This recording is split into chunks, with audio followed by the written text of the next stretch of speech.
What is up, everyone? Welcome to the channel. So today we're going to be taking a look at a brand new VTX. Well, it's not brand new. I'm pretty sure it's been out for at least a year now. So stay tuned, hit that subscribe button, like the video, and we'll get into it.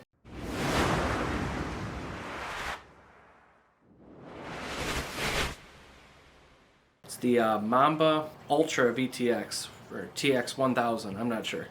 I'll post that in the description, the link to this. So this is a VTX that caught my attention because I'd finally killed the VTX in my other 5-inch and I needed another one, and the other one was a Iflight that only went up to like 800 milliwatts, so I wanted to get another one that was maximum 1 watt output. Same with my TBS Pro 32 HV that's on my other 5-inch, and this one also comes in at 1 watt. It was only $30 to purchase this one as opposed to spending $50 for the TBS one. So I thought that was a pretty good deal for this, and this goes 25, I can never remember these, 25, 200, 400, 800, and 1 watt.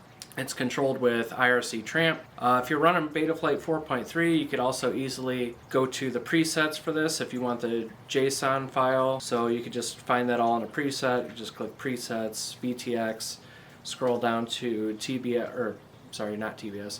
Scroll down to Mamba Ultra 1000 milliwatts and pick and apply that one to your configuration, restart it, and you're good to go.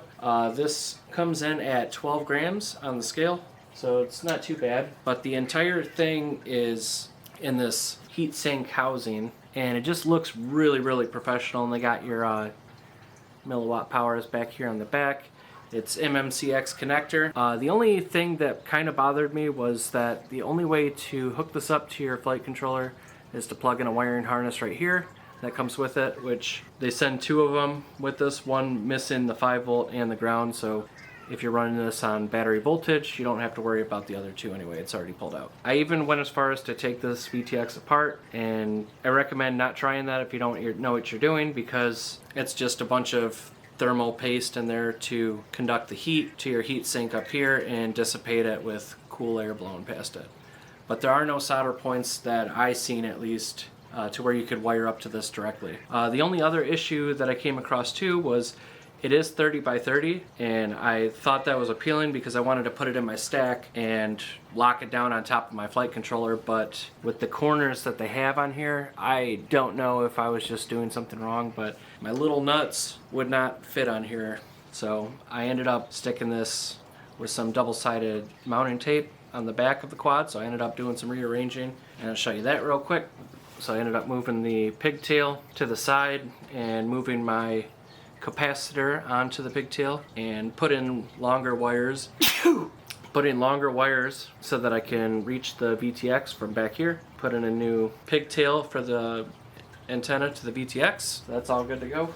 In this video, I'm going to end up showing a couple comparison footages between this and the TBS Pro 32 so you can get an idea of what the difference is. I've already gone and flown this, so I've already tested it out. I am definitely surprised at how well it handled for the price. I think 30 bucks for a 1 watt VTX is a pretty good deal nowadays. Everything's really, really expensive, so I think $30 is not too bad. Alright, so first up we got the Mamba VTX, and I'm seeing these black lines in the DVR that I was not seeing at the time while I was flying. It was actually a lot clearer than that. But first impressions are it's really, really good, and I feel like it was actually experiencing less multipathing than the TBS, believe it or not.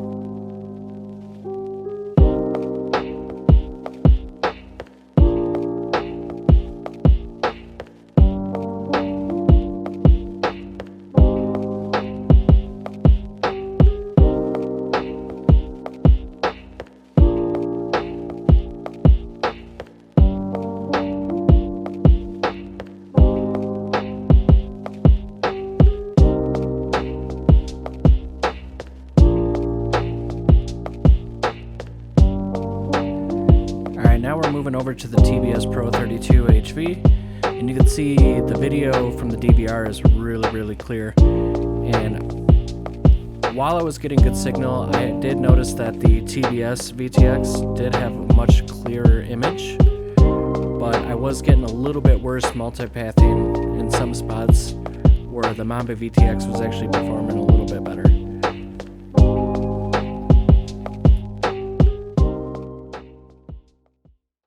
So, do I think that this VTX is the best VTX? I do not, but I do think it's, in my opinion, the best VTX for the budget.